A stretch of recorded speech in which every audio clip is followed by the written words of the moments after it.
You're listening to the Studyclix Podcast, your number one source for junior cycle and leaving cert tips. We make exams easier.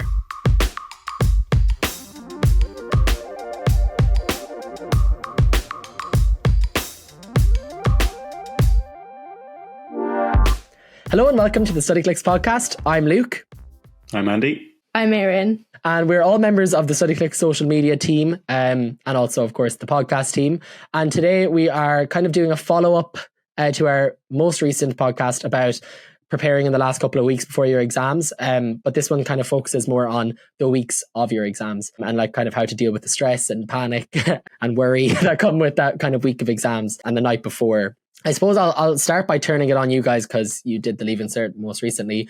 Can you remember how you felt at this time? Like, well, I suppose, okay, let's pretend right now you're in the week doing your exams. You know, you have English paper 1 tomorrow. Like, do you remember how you kind of felt looking down that week, kind of trying to prepare?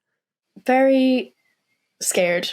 Yeah, I know, like, everybody always says, you know, oh, don't let yourself get too worried about the exams. Like, they'll be over before you know all this. But, like, it's kind of impossible, I think, not to let yourself get kind of panicked. I'm a very nervous person, or at least I was when I was doing my Leaving Cert. I don't think I, would be so much anymore, but I was very, very nervous. I think I didn't like the uncertainty of it all. That was the main thing.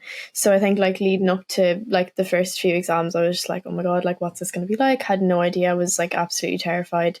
But because I think as well, because I had never done, we didn't do a junior cert, so I had no idea what to expect from a state exam. And it was it seemed like the biggest deal in the world, because obviously there is a lot of pressure. I know exams aren't the be all and end all, but you do obviously feel that pressure very intensely at the time. But I think, once you get the first few exams out of the way, it does become a lot easier, and you just kind of move on to you just take them as they come, and it becomes a lot easier to kind of handle and to process. But yeah, definitely before the first exam, I was a ball of nerves.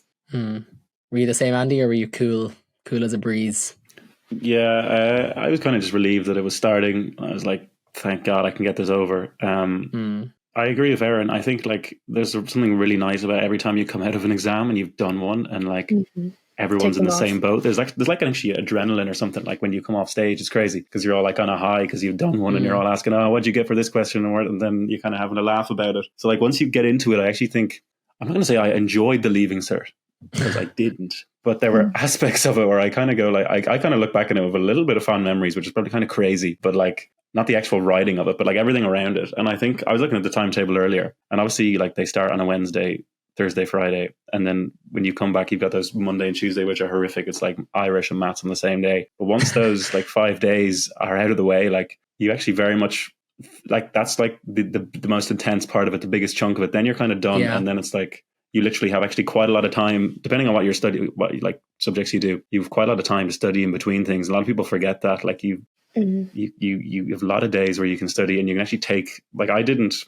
It's probably a terrible thing to say, but during the Leaving Cert, I didn't study that much because I was so much in trying to keep myself zen and just getting each exam and ticking it off. I do a little bit, depending on what the subject was. Obviously, you can't not do anything, but I didn't find the exams as bad. I almost found the weeks coming up to it worse because I was studying so much and I was so bogged down. I just want it to be now. But once it started, I don't think. Obviously, it depends on the person, but I don't think it was as bad as I thought it was going to be. Yeah, I think as well, the bulk of the stress comes, like you said, in the weeks beforehand. Nothing will ever feel more stressful than the night before your first exam. Then, you kind of, when you have 2 done under your belt after the first day, well, for some people, depending on your subject choices, everything after that kind of feels a little bit more manageable because you've already done it. So like you said, Andy, once you kind of get the first week over with as well, you're kind of then into choice subjects, which are often kind of people's preferred subjects. So maybe ones that they might have studied more, or at least have a better kind of grip with, can get to grips with them better. Whereas the first 3 are 3 of the first ones are are ones that you can't avoid, and ones that you have to sit whether you like it or not. So I feel they can be a bit tougher as well. And I think as well, people forget that like you said, your Leaving Cert starts say on the 4th of June, I think it is this year. But it doesn't end on the 4th of June. You have like another, for some people, they have like 2 or 3 weeks until their exams are completely done. You will have time to study for like, you know, I think you said yourself, Erin, in the last episode that you did politics and society. Is that what it is? Why did I just couldn't say the word society? But I was going to say sociology. I was like, that is definitely not Leaving Cert. It's a law student right there. But yeah, thanks, Andy. Thanks. Politics and society, like it's very late in the game, like in terms of the other. Yeah, like it's crazy. So like, you know, the 4th of June, like that's probably not until something like the 22nd or something. I didn't finish the 25th last year. Do you, like, as in that's like weeks away, like, but like it's really just I feel like people kind of think that all of the exam, or it feels like all of the exams are on the 4th of June, but actually like Andy said, you have days in between, you have a weekend in between, you also have like in between the exams themselves, and like you said, Andy, well, I once again, I know, showing my age, didn't do a Leaving Cert because was supposed to in 2020, but I did do a junior cycle now. And people listening to this podcast might also be junior cycle students, and I had great crack that week. Like I had great fun because, you know, like you said, we were all in school. Oftentimes with the junior cert, the exams are like wildly close together, like they're all like in the space of a week. So, you know, we were in the school, you'd stay in the school in between exams, and, you know, not sure how much study was getting done, but at that point we kind of were like, oh well, if we don't know it, we won't know it. So I actually had great fun, and it kind of is nice as well to be in the same boat. And like you said, okay, sometimes you can come out of an exam and be traumatized by it, but sometimes you can kind of come out and laugh and go like, what was that? Or like, you know, that one specific question, you know, you find out your friend got a completely different answer to you. Oftentimes, like, instead of feeling dread or like, oh my gosh, you're actually going to be like, oh, well, nothing I can do about it now. And it is quite freeing, that kind of feeling of like, what's done is done.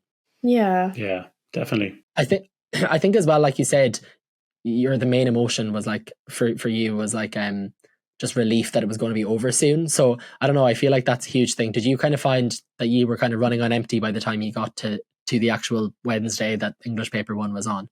A little bit, but like, yes and no, because like when you get in there, you do get adrenaline, and it's impossible to, I feel like you can't be like it's actually impossible to be like that, because there's so much nerves going on and there's so much going on that, like, when straight away that paper gets in front of you and it's English, you know, you got to write a lot, you just kind of go into it. So the actual exams themselves, you're always going to be up for it until like, I got to, I think it was like the second week, and I got to history, and I was like, I'm actually so done with this, put these essays away from me now. I actually wasn't bothered. But like the first few, definitely Irish, maths, English, you're so up for them. And like when you come out of them in the evenings, you can be really tired because you are there now and there is that relief. But I think like that's why I didn't end up doing probably as much study outside of it. And like, depending on how much you've done or what suits you, like I would keep it minimal outside exams. Like, don't tire yourself out. Like, keep all your energy and everything for the exams. I mean, obviously the adrenaline helps, but yeah, I think it's like, if you feel tired, don't worry. Once you get in there, you are going to be wired. Yeah, 100%. Yeah. And as well, like everybody in my experience anyway, everyone comes home after the exams and just like apparently goes on TikTok, because the Studyclix social media that week is crazy. Like I feel like I'm prepping to do my Leaving Cert right now with how much like content we're going to have to churn out. But like that, like it kind of is, that kind of is a digital version of that kind of camaraderie that you feel coming out of an exam and talking to your friends about it. Like you will see other people post about it, like post funny things. Like it's actually mad how something so serious and like something that you've built up so much kind of turns into like a bit of a joke or something you can laugh about because everybody's on the same page with it. Yeah. I don't know. Did you find that last year? And you were probably looking at the Studyclix TikToks last year. I was, yeah. No, it's like it's kind of like, I don't know. Like it's nice having that kind of sense of community. Like everybody's going through the same thing, and like I don't know, just getting to like talk about it afterwards. I don't know. There's something kind of like, I guess relieving, but just I don't know. It's nice to see the kind of the funny side of things rather than like getting too bogged down. Like even if it was like a question that was like horrendous, if you see like massive groups of people online being like, oh my god, what was that question, that was terrible, then you feel kind of more like, you feel reassured as well. Yeah, it's kind of nice to look at things in that way and to just kind of put it behind you rather than like, you know, getting like all upset about it. Like, you know, like it's over at that point. Like you said, it is what it is. Like what's done is done. Like you can't really change it at that point. So like it is honestly the best idea to just, once you come out of an exam, like put it behind you, like whatever way that might be. Like I think honestly, yeah, it's kind of like, I think I was going to delete like TikTok off my phone during the Leaving Cert so I wouldn't go on it, but I literally kept it downloaded because I was like, I don't know, there was just something. You felt like you were missing out on like the conversation like it was just about kind it, of like not fun, but like I don't know. It was fun. Admit it, Erin. You had fun. Yeah, you like my videos. Come on. I made her laugh. It's fine. Yeah, I love the Leaving Cert so much. Yeah. I think that's why we have this podcast. Erin, I suppose like can't get enough of you it. had considered deleting TikTok off your phone entirely. Procrastinating during the exams, like I know we talked about this in the most recent podcast as well, about kind of like trying not to procrastinate. I know it sounds insane to like still be procrastinating the night before. I mean, I'm guilty of it. In fact, I think my procrastination like increases. I'd be like studying for an exam in 2 days instead of studying for the one that's the next day. Did you find that was a problem for you? I'm only assuming because you did try and delete the entire app of TikTok off your phone. Yeah. Oh yeah, no, I'm definitely a chronic procrastinator. It's quite bad. But like, I don't know. Yeah, I find it hard. Like I'll panic so much about an exam, like leading up to it. I'll like think about it so much, but it's not until like it actually is like approaching to the point that like I can't not study that I'm like, oh, should probably like, and that's not to say I wasn't like studying like before the exam, but it's not until like right before that I like actually I'm like, okay, like I need to I have no choice. yeah, basically. But like having said that, like I think it's important to kind of balance that. Like I wouldn't like it never got to a point that I was like, okay, like I it's reached the point that I can't not study anymore, so I need to stay up all night and like learn absolutely everything. Like I think once you feel yourself getting too tired, like you need to just go you're better to sleep. off just switching it off. Yeah, especially if you have like an early morning exam, like you need to be in a good headspace for that, and you need to like, especially if it's something heavy like that, like English, like you need to be in a state where you can like actually write comfortably for like that amount of time. And I know like the adrenaline will fuel you, but it's important that you take the steps to like take care of yourself, like to get to that point, because you don't want to be falling asleep in your exam. Yeah, no, I think as well, like it is kind of trying to find a balance, because it's like the night before an exam, or sorry, the day before an exam, it kind of is like the way the advice I'd give is that you only have to lock in for this subject one more time, maybe ever. You know, if it's a subject that you really don't like and that you're not going to pursue, like after the Leaving Cert, like, you know, there's like one day of studying this like horrid subject that you do not like between you and never having to do it again. Yeah. But at the same time, don't go too far with that. Like, again, I don't think anything's worth an all-nighter, especially not the night before an exam. Like it will just make the exam horrible for you, especially if it's like the evening, like late afternoon, evening exam. By the time you get to that, you are going to be so burnt out from studying all night. And we said this, we like really reiterated this last time as well, but I just don't think anything's worth an all-nighter, especially when like sleep in and of itself is important. Yeah, Andy had his like scientific, you had like you conducted your own like scientific research article or something, Andy, was it? Yeah, that's TikTok. You saw a TikTok about people on the, I didn't see read a really interesting that article, and it's just a TikTok. I listened to this great podcast, but you know, I saw something ages ago. I can't remember where it was, but like I've seen it a few times now, and I literally just looked up more stuff about it earlier. About like it was TikTok. Memory. It was definitely TikTok. Luke Toohey, would you watch it? Right? Okay. Memory consolidation. Oh, big word. Yeah, that's what it is. But basically, like I looked it up, and it's meant to be 8 to 10 hours. All of you 16 to 18-year-olds. That's or some of you might be doing 19 doing the Leaving Cert. I was. Actually, no, I wasn't. That's a lie. Anyway, going off on a tangent here. Yeah. So yeah, 8 to 10 hours, and like it's scientifically proven that like sleep is number one key for memory consolidation and memory recollection.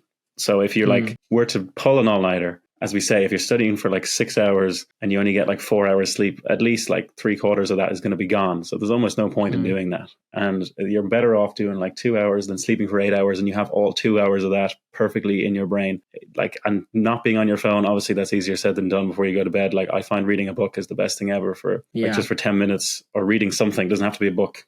Just like tires your brain out, switches it off. Yeah, that's it. Reading my podcast notes. And like just find a way to switch your brain off so that you fall asleep straight away, because there's also a difference between going to sleep at like 12 after being on your phone for an hour and then actually getting to sleep for an hour or an hour and a half, and your brain, because you can be asleep but your brain's still on for ages after being on your phone. So like it's like, be a little bit of discipline. It's only like, have a little bit of discipline. It's only like 2 weeks. If you can manage it, it would make all the difference to like your memory. And you'd probably be so surprised by all the stuff you're remembering. Go like, I'm on fire here. That's because you're actually sleeping. But sleep, please. Thank you, Andy, the sleep expert, everybody. For the rest of your life as well. Not just for this. Not just the exams. No, and I think that kind of goes hand in hand with kind of generally like not, making sure to get your meals in throughout the day, not just like, like just eating one meal because you don't have any time to cook proper food, and just generally exercising, getting up, going for a walk. We've like literally stressed that in every podcast as well, that it's just sometimes good to like, now there's like a difference between like going for a walk, listening to your podcast, not your podcast. Well, yes, your podcast, like your Shakespeare podcast. But then sometimes there are just like, you just need to go for a walk, like, and just listen to like music, like, it's like not everything needs to be like, I'm also learning while doing this walk. Like sometimes you're allowed to just, go and exercise and kind of not learn, and like take a proper break from it, which is really important. I think something that a lot of people are anxious about, or it's kind of something that I would be anxious about, is just like what to bring with you the week of or like the morning of your exams. Like I feel like I'd be afraid I'd like forget something. Like what? So you need just like a pen. You need like a pen and a pencil. But I suppose it depends on the exam. But a positive mental attitude. But what do you bring on the week of the exams? Like pillow. Yeah. After you wake up from your 10 hours of slumber, what are you taking with you to the exam? I actually don't know the answer. So what did I bring with me? So I brought like a clear plastic bag, because I think your stuff, like if you bring like a pencil case, it can't be like, you have to be able to see what's in it. Yeah. So, clear plastic bag with a few pens, a few pencils, just in case they like run out. You don't want to like be mid-exam and then your pen runs out. That would be catastrophic. Then what else? I bring highlighters especially for things like English, even like maths. Like it can really help you to like highlight the keywords and to like actually like process the information. One thing I would recommend bringing is a watch, to like leave, like not like, you can't bring like electronics obviously, so not like a like smartwatch or anything, but bring a watch and like leave it on the table in front of you. Yeah, no, don't bring your Fitbit. You won't need it. But like, because I know obviously most rooms should have like a clock in the room, but like even just like from looking up at the clock, like it can kind of take time away from, like, not that, like I know it'll only be a few seconds, but even still, like it's nice to have the time, like, right, breaks your focus a bit. I'd obviously bring water, stay hydrated, maybe like I'd say bring like a snack or two for like before or after the exam, because like obviously you're going to need a lot of energy, like even just like some fruit or like I don't know, bar of chocolate or something. Yeah, something to boost your energy. What else would I bring? That's kind of it mainly. Like, you don't need like too much like going in with you. Obviously for like things like maths, make sure you have a calculator, make sure you have a math set. You're given a log tables, so like, don't worry about anything like that. I don't know, that's kind of it. Really, I guess. And your exam number is usually like written on your desk, isn't it? I think it is. Yeah, it should be. But I suppose just to know it off in case. It's just little things like that you kind of just like would forget that are like, you have to think about like bringing the right things, or like accidentally showing up like with like one pen that only has like a bit of ink left in it. And I'm sure somebody would give you a pen, but like it obviously is just good to be prepared for these kinds of things. And also to like say if you have to stay in the school in between exams, remember to bring, I did this during my junior cert. It was like, in fact, I didn't do it. I forgot to bring the notes for the subject that I was sitting like after my morning exam. So I just kind of like sat there for 2 hours in between the exams, like thinking about my notes.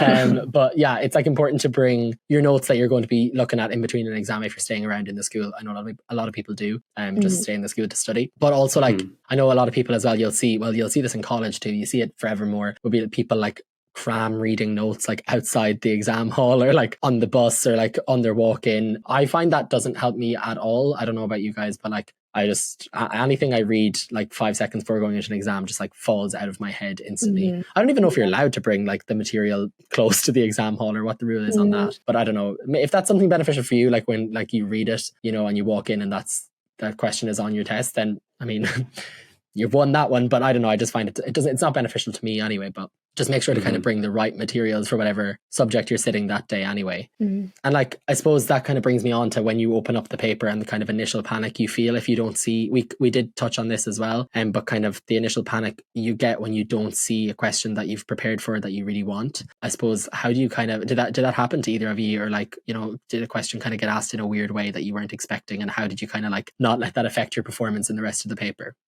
Yeah, I think for the one that kind of sticks out to me the most is English paper 2. I remember I opened the paper and I think a few of the questions I just thought were like really kind of funnily phrased. Like I remember our Hamlet question was like really weird and I kind of freaked out for a minute and was like, oh God, what do I do about this? And same with the comparative. I think I just didn't like how it was asked. But I think you do because your brain is kind of in overdrive at that point and you're just kind of like panicked, like, okay, I need to get this done. Especially for English, I was very much like, you know, every second counts. Like, it's such a long exam, but like you need like every second to be writing. So I was like freaked out, like, where do I start with this? But you do kind of just need to like take a step back for a minute and be like, okay, I have spent the past 2 years studying these texts, studying these things. Like, you know a lot more than you think. And there's so much, like, especially in the likes of English, like manipulation that you can do like with the questions to like bring the information that you do know to the question and to like incorporate those things into it. So like, I think just really planning is really helpful for like questions like that, especially because like once you write down the information that you do have in your head, like it can become a lot clearer if you just break it down and don't let yourself get overwhelmed, because like, you know, you have put the work in. Even if things are there to kind of throw you, like 9 times out of 10 you're still more than capable of answering them. It's just the initial panic, but like once that wears off, you will actually be so fine. Yeah, and you can kind of, I'm a big believer in like bend anything you have. Like if all you've got is an essay on like, I don't know, say for Hamlet, like Gertrude and Ophelia, I know that's not the one this year, and like they ask something that's like vaguely related to that, like you can bend something into that. You can kind of bring in anything you remember, little bits of information, and kind of put something down on the page. And it's just really important not to like panic in that initial couple of minutes when you're in the exam.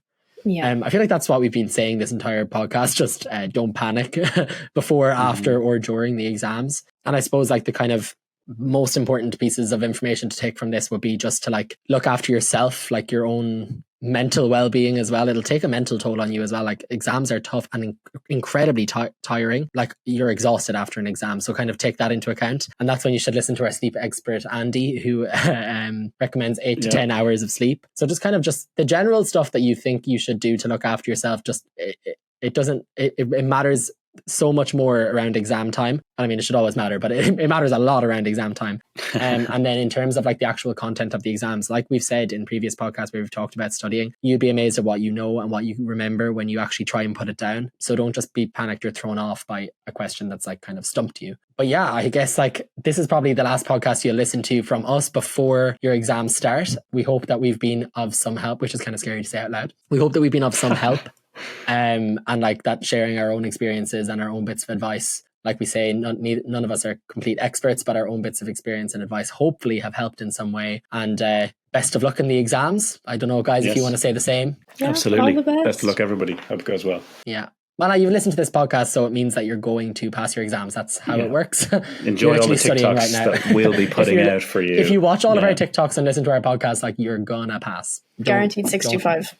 Don't stress. quote us on that ever. Nobody message customer support complaining if that doesn't happen. Okay, well, thanks very much, guys. And we will talk to you guys in the next podcast. Good luck. Bye. Bye.